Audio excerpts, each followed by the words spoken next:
ये 12-14 मिनट की ऑडियो सुनने के बाद अगर आपको लगता है कि गद्दार हिंदू एल्विश यादव ने हिंदुओं के साथ गद्दारी की मुनव्वर को गले लगा के, तो एल्विश यादव के Insta handle, YouTube handle, Twitter handle पे तीनों जगह जाइए और स्पैम करिए कि गद्दार हिंदू एल्विश यादव हिंदुओं से माफी मांग मुनव्वर को गले लगाने के लिए। तीनों प्लेटफॉर्म पे, एल्विश यादव के तीनों प्लेटफॉर्म पे कम से कम 5-5 लाख कमेंट्स होने चाहिए ताकि उस गद्दार को हिंदूज की औकात पता चले, क्योंकि उसने पूरे मुद्दे को डिविएट करके हिंदुओं से माफी नहीं मांगी, नहीं मांगी, नहीं मांगी। ये वीडियो अंत तक देखना। मेन मुद्दा पिछले 3-4 दिन से यही चल रहा था, यही था कि एल्विश यादव जो अपने आपको कट्टर हिंदू बताते आया है और बिग बॉस में हिंदुओं से वोट लेके बिग बॉस जीता, वो एंटी हिंदू मुनव्वर जिसने प्रभु श्री राम और मां सीता को गाली दी, जिसने गोधरा में मरे हुए हिंदुओं का मजाक उड़ाया, उसके साथ गले में गले क्यों लगाया, उसके साथ हंस हंस के व्लॉगिंग क्यों की, उसके साथ अपने इंस्टा स्टोरी में फोटो क्यों डाली। रैंडम सेना ने मुद्दा यही उठाया था। रैंडम सेना ने पिछले 6 महीने में उसको इतना सपोर्ट किया, बिग बॉस में अपना पेज पूरा समर्पित कर दिया था, इसलिए कि एल्विश यादव जैसा हिंदू अगर फेम पाता है तो वो सेकुलर हिंदूज को प्रमोट करेगा कट्टर हिंदू बनने के लिए। लेकिन ठीक इसका अपोजिट हुआ, एल्विश यादव ने मुनव्वर को गले लगा लिया। इस बीच में जब रैंडम सेना ने ये एक सिंपल सा ट्वीट किया था डिसअपॉइंटेड होके, तो एल्विश यादव के जो फैन पेजेस हैं, जो दिहाड़ी मजदूर हैं, वो हमें मॉक करने लगे, वो हमें टारगेट करने लगे। और मेरी एक गलती हुई कि मैंने भी रिटेलिएशन में उसी तरह से गाली गलौज कर दी और इन लोगों ने पासा पलट दिया और विक्टिम कार्ड खेलने लगे कि रैंडम सेना गाली देता है, रैंडम सेना गाली देता है, रैंडम सेना गाली देता है। वो मुद्दा एल्विश यादव ने मुनव्वर को गले क्यों लगाया, एंटी हिंदू मुनव्वर को गले क्यों लगाया, वो मुद्दा दब गया। लेकिन दाद देनी पड़ेगी जुआरी गद्दार हिंदू एल्विश यादव का, जिसने मुनव्वर को गले लगाने के लिए पूरे हिंदू समाज से नहीं ही माफी मांगी। ये है औकात हिंदुओं की एल्विश के सामने। फिर आती है एंट्री मारी मैक्सटन भाई साहब ने, जिनको क्लाउड लेना होता है। वो एल्विश से भिड़े एल्विश यादव ने वो मुद्दा को डिविएट करने के लिए कि एल्विश यादव ने मुनव्वर फारूकी को गले क्यों लगाया, ये मुद्दा ऊपर पीक पे ना जाए, इसलिए उसने मैक्सटन जैसे छोटे बच्चे को पोक कर दिया और एड्रेस पे बुलाया उसको। मैक्सटन चला गया, पिटाया, मैक्सटन कुटाया। उसके बाद मैक्सटन मुझे कॉल करके मैसेज करता है, मैसेज किया, कॉल किया कि भाई तुम मेरा साथ दोगे। मैंने बोला हाँ ठीक है साथ दूंगा, लेकिन अगर करना है तो एफआईआर करो, तभी मैं साथ दूंगा, नहीं तो साथ देने का कोई मतलब नहीं होता है। सोशल मीडिया पे रीच लेने का मतलब नहीं है। अगर आप पिटाए हो, आपको जान से मारने की धमकी एल्विश ने दी है, तो आप जाके एफआईआर करो। मैक्सटन ने एफआईआर किया।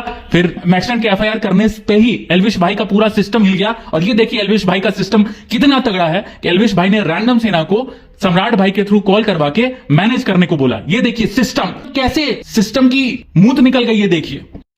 रैंडम सेना का जो इमेज आप खराब किए हो, आप रैंडम सेना रैंडम सेना की इमेज वही है भाई, नहीं है भाई। मैं मैक्सटन की बात कर रहा हूँ, इस टाइम की बात करो। मैक्सटन का मैटर हम सुलझाएंगे, आपको रैंडम सेना से सुलझाओ ना। 4 बार एल्विश भाई ने रैंडम सेना को बोला कि मैक्सटन वाला केस सॉल्व करवाओ भाई, मैक्सटन वाला केस सॉल्व करवाओ भाई। तो भाई क्या ही पचड़ा फैल रखा है, इसको ठीक करो यार। तुम्हारा मैटर तो चल ही नहीं रहा, अभी मैटर ही दूसरा चल रहा है। मैटर हम सुलझाएंगे ना एल्विश, तुम्हारा सारा मैटर हम सुलझाए थे, ये भी सुलझाएंगे। और इन सब चीजों में वो मुद्दा फिर से दब गया कि एल्विश यादव ने मुनव्वर फारूकी को गले क्यों लगाया। जैसे ही एल्विश के जो दिहाड़ी मजदूर हैं, जिनको हम नहीं सिखाया था ट्विटर चलाना बिग बॉस के टाइम में, हम नहीं सिखाया था सैंपल ट्वीट्स कैसे डाला जाता है, हम नहीं सिखाया, रैंडम सेना नहीं सिखाया था एल्विश यादव के टेलीग्राम चैनल के थ्रू कि किस तरह से ट्विटर ट्रेंडिंग की जाती है, वो रैंडम सेना के आगे ट्रोलिंग स्टार्ट कर दिए और फोटो वोटो लीक करने लगे। पहले एल्विश आर्मी ने फोटो, एड्रेस, मेरा फोन नंबर सब लीक करने लगे। तब एल्विश भाई का ईगो हर्ट हुआ और एल्विश भाई ने रैंडम सेना का फोटो, एड्रेस, नंबर सब लीक कर दिया ट्विटर पे। मैंने फिर से एक गलती कर दी, मैं भावुकता में आके मैंने वापस उसको गाली दे दी एल्विश यादव को। फिर से यह मुद्दा दब गया कि एल्विश यादव ने उस कट्टर हिंदू रैंडम सेना का फोटो, एड्रेस, नंबर लीक कर दिया, जो हिंदुत्व का काम पिछले 3-4 साल से करती आ रही है। कमलेश तिवारी जी की हत्या इस्लामिस्ट ने कर दी थी और भी कितने सारे हिंदूज की जान चली गई है हिंदुत्व का आवाज उठाने के लिए। लेकिन एल्विश यादव ये चीज नहीं सोच पाए अपने ईगो और घमंड में कि रैंडम सेना का फोटो लीक करना कितना डेंजरस बात है, नंबर लीक करना कितना डेंजरस बात है और एड्रेस लीक करना कितना डेंजरस बात है। फिर से वो मुद्दा दब गया कि मुनव्वर को एल्विश ने गले क्यों लगाया। फिर से वो मुद्दा दब गया कि एल्विश ने अभिषेक सिंह का रैंडम सेना का फोटो, नंबर, एड्रेस क्यों लीक किया और मैक्सटन का मुद्दा चलने लगा।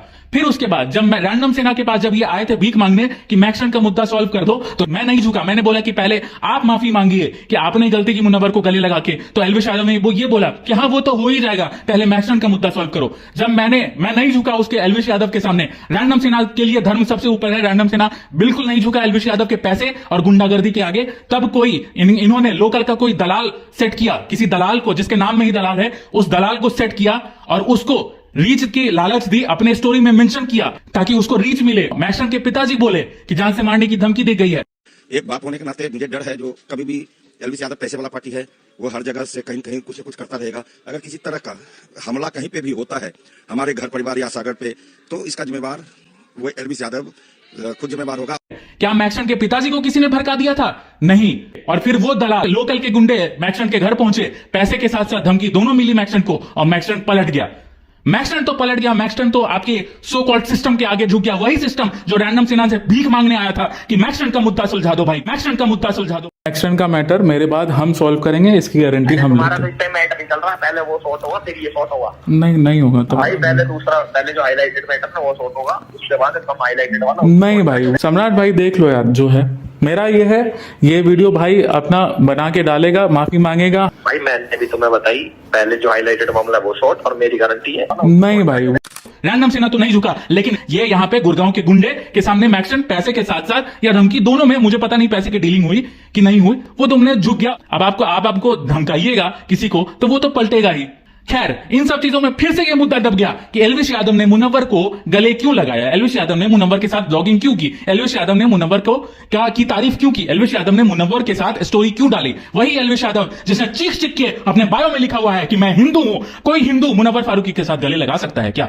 नहीं लगाएगा। हाँ, सचिन तेंदुलकर और ये अक्षय कुमार जैसे लोग गले लगाए तो वो चीख के अपने आप को नहीं बताते हैं कि मैं कट्टर हिंदू हूं, मैं कट्टर हिंदू। रैंडम सिन्हा ने कभी कास्ट की राजनीति नहीं की, कभी स्टेट की राजनीति नहीं, कभी कुछ नहीं बोला। लेकिन ये कास्टिस्ट एल्विश यादव जो पहले अखिलेश यादव को सपोर्ट करता था, समाजवादी पार्टी को सपोर्ट करता था, वैसे हम तो भाई अखिलेश को सपोर्ट रहा भाई, तो भाई बताओ कि क्यों ना करें हम अखिलेश को सपोर्ट। जब योगी की सरकार आई तब ये कट्टर हिंदू बन गया। खैर, फिर से ये मामला दब गया कि एल्विश यादव ने मुनव्वर को गले क्यों लगाया, एल्विश यादव ने कट्टर हिंदू रैंडम सिन्हा का फोटो लीक क्यों किया, एल्विश यादव ने मेरा नंबर क्यों लीक किया, मेरा एड्रेस क्यों लीक किया, और एल्विश आर्मी नंगा नाच शुरू कर दी, सिस्टम सिस्टम सिस्टम सिस्टम। लेकिन आपका सिस्टम, आपका एल्विश यादव रैंडम सिन्हा के सामने मूतने लगा और आया था मेरे सामने भीख मांगने कि मैक्सन का मैटर सॉल्व कर दो, लेकिन रैंडम सिन्हा नहीं झुका, मैक्सन का मैटर सॉल्व नहीं किया। तब ये कोई दलाल के पास गए। एल्विश यादव भाई कल बड़ा रुद्राक्ष का माला पहन के आए ये साबित करने के लिए मैं कट्टर हिंदू हूं, मैं कट्टर हिंदू हूं। लेकिन मैंने आज तक इनको कभी भी रेगुलरली कोई रुद्राक्ष का माला पहनते नहीं देखा, क्योंकि ये जानते हैं कि सोशल मीडिया के कट्टर हिंदू कितने रियल कट्टर हिंदू और कितना बेवकूफ बनाना कितना आसान है कट्टर हिंदुओं को, कि एल्विश यादव जैसे ढोंगी सट्टाबाजी हिंदू अपने आप को कट्टर हिंदू बता सकते हैं। अब बात यही आती है कि क्या रैंडम सिन्हा ने जब पिछले 6 महीने में अपना पूरा समर्पण किया था, पूरे हिंदूज ने वोट दिया था, पूरे हिंदू समाज ने एल्विश यादव को वोट दिया था कट्टर हिंदू समझ के, तो क्या एल्विश यादव को मुनव्वर के साथ गले लगना चाहिए था? मैं बार बार यही सवाल पूछता हूं कि क्या एल्विश यादव को मुनव्वर के साथ गले लगाना चाहिए था? क्या एल्विश यादव को मुनव्वर के साथ स्टोरी डालना चाहिए था? क्या एल्विश यादव को मुनव्वर के साथ हंस बुल के ब्लॉगिंग करनी चाहिए थी? नहीं करनी चाहिए थी। क्या एल्विश यादव ने अपनी इस गलती के लिए माफी मांगा? नहीं मांगा, क्योंकि वो घमंडी है और वो जुआ प्रमोट करके उसके पास लाखों करोड़ों अरबों पैसा है और उसके पास सिस्टम भी है, उसके पास बीजेपी आईटी सेल के 2-3-4 दलाल भी हैं जो उसके बड़े बड़े नेताओं के साथ मीटिंग करवाते हैं, तो उसको डर नहीं लगता। और पैसे के दम पे किसको नहीं खरीदा जा सकता है, लेकिन आप पैसे के दम पे रैंडम सिन्हा को कभी नहीं खरीद सकते, कभी नहीं खरीद सकते, कभी नहीं खरीद सकते। आपका सिस्टम आया था मेरे सामने भीख मांगने कि मैक्सन का मैटर सॉल्व कर दो, मैं नहीं झुका। मैं चाहता तो एल्विश यादव के बारे में भी नहीं बोलता इस चीज को, मैं दोस्ती को ऊपर रखता, लेकिन आपको गर्व होना चाहिए रैंडम सिन्हा पे कि रैंडम सिन्हा ने धर्म को ऊपर रखा। और एल्विश यादव ने भी गद्दारी की तो एल्विश यादव के अगेंस्ट भी बोला रैंडम सिन्हा। सच्चाई का रास्ता हमेशा कठिन होता है, मैं कोई डीलिंग नहीं दे रहा हूं, लेकिन आपको अगर आप शांति दिमाग से मन में सोचोगे तो रैंडम सिन्हा नहीं झुका, रैंडम सिन्हा एल्विश यादव के सामने नहीं झुका। रैंडम सिन्हा ने एल्विश यादव के अगेंस्ट आवाज उठाई, धर्म के खिलाफ बोलने पे, धर्म के खिलाफ, धर्म को गाली देने वाले को गले लगाने पे एल्विश यादव के खिलाफ भी रैंडम सिन्हा ने आवाज उठाई। ये एग्जांपल सेट होता है कि कोई रैंडम सिन्हा पे ये इल्जाम नहीं लगा सकता कि मैं गद्दार हूं, मैं दलाल हूं। ये जरूर इल्जाम तुम लगा सकते हो कि मैंने कोई गाली दी, मैंने कुछ किसी को गाली गलौज की। और जितने भी फेक स्क्रीनशॉट वायरल हो रहे हैं कि मैंने सिखों को गाली दी, मैंने शूद्रों को गाली दी, अगर कोई माई का लाल ये प्रूव कर दे वो स्क्रीनशॉट सही है तो मैं अपना पेज बंद करके मैं जेल जाने को तैयार हूं, लेकिन किसी के माई के लाल में कुव्वत नहीं है कि इस चीज को प्रूफ साबित कर दे। एल्विश यादव ने वो भी चीज को कोट किया, सारा मामला दब गया। एल्विश यादव के टट्टे जिनको हमने सिखाया था ट्विटर चलाना, वही हमारे अगेंस्ट ट्वीट कर रहे हैं और बोल रहे हैं कि एल्विश भाई का तो सिस्टम है, सिस्टम नहीं है भाई तुम्हारे एल्विश भाई का। तुम्हारे एल्विश भाई जुआ प्रमोट करते हैं, दलाली करते हैं और तुम जैसे मजदूरों को बेवकूफ बनाते हैं और पैसा अपने घर में नोट छापते हैं और तब नोट के दम पे दलालों को खरीदते हैं और तब धमकाते हैं लोगों को। यही चीज है सिस्टम तुम्हारे भाई का। और ऐसे सिस्टम को अगर तुम प्रमोट करते हो तो तुम भी दिहाड़ी मजदूर हो। तुम अपने मां बाप को यह बताना कि मैं एक जुआरी के सिस्टम को ऑनलाइन प्रमोट करता हूं, अपने बाप से, मां बाप से पूछना कि क्या मैं सही हूं, पूछना अपने मां बाप से। बस यही चीज है भाई। रैंडम सेना न कभी झुका है न कभी झुकेगा किसी के भी सामने। रैंडम सेना सिर्फ और सिर्फ अपने धर्म का प्रचार करेगा और धर्म के लिए स्टैंड लेगा, चाहे वो एलविश यादव हो, चाहे वो कोई भी हो। हमने पिछले 3-4 साल में इतने हजारों काम किए हैं कि मैं गिना गिना के थक जाऊंगा। बस यही चीज है कि सारा मुद्दा यही था कि एलविश यादव ने मुनव्वर फारूकी को गले क्यों लगाया, स्टोरी क्यों डाली, अपने आप को कट्टर हिंदू साबित करते हुए। एलविश यादव ऐसे कट्टर हिंदू हैं जो श्री राम के नाम पे हुडी बेच के अपना घर भरते हैं और वही प्रभु श्री राम और मां सीता को गाली देने वाले मुनव्वर को गले लगाते हैं, उसके साथ व्लॉगिंग करते हैं, उसके साथ स्टोरी डालते हैं। एलविश यादव वही कट्टर हिंदू हैं जो हिंदुत्व का काम करने वाले रैंडम सेना का एड्रेस, फोन नंबर और सब कुछ लीक कर देते हैं, फोटो के साथ साथ लीक कर देते हैं और रैंडम सेना के जान पे आफत भी ला देते हैं। और वैसे कट्टर हिंदू जो फेक रुद्राक्ष भी लगा लेते हैं सिंपैथी लेने के लिए, उसको अगर आप सपोर्ट करते हैं तो आपको अपने आप से पूछना चाहिए कि आप हिंदू हैं या नॉन हिंदू हैं। वैसे एलविश भाई का जो सिस्टम है, रोला है, एलविश भाई की सिस्टम निकल गई थी, मूत निकल गई जब हमने इनका सट्टाबाजी का प्रचार किया कि ये सट्टाबाजी करते हैं। इन्होंने अपना पूरा सट्टाबाजी का पोस्ट डिलीट कर दिया। आने वाले टाइम में 4-5-6 दिन में आईपीएल फिर से शुरू हो रहा है, ये फिर से सट्टाबाजी करेंगे। लेकिन ये भी जान लीजिए कि आने वाले कुछ समय में आप पे ईडी रेड जरूर होगा, जरूर होगा, जरूर होगा। सीतारमन जी के ऑफिस तक जरूर पहुंचेगा, जरूर पहुंचेगा, जरूर पहुंचेगा। आपका बिजनेस जो दलाली आप करते हैं सट्टाधारी, सट्टा प्रमोट करके, वो बिजनेस तो आने वाले समय में बंद होके ही रहेगा। और अभी भी मैं ये कहता हूं कि आपने मुनव्वर फारूकी को गला लगा के गलत किया, आपने मुनव्वर फारूकी के साथ स्टोरी डाल के गलत किया, आपने कट्टर हिंदू रैंडम सेना का फोटो लीक करके गलत किया, एड्रेस लीक करके गलत किया, नंबर लीक करके गलत किया। अगर मुझे कुछ होता है तो उसका जिम्मेदार सिर्फ और सिर्फ आप हो गए और आपके सिस्टम के सामने रैंडम सेना कभी नहीं झुका, कभी नहीं झुका, कभी नहीं झुका। जय जय श्री राम।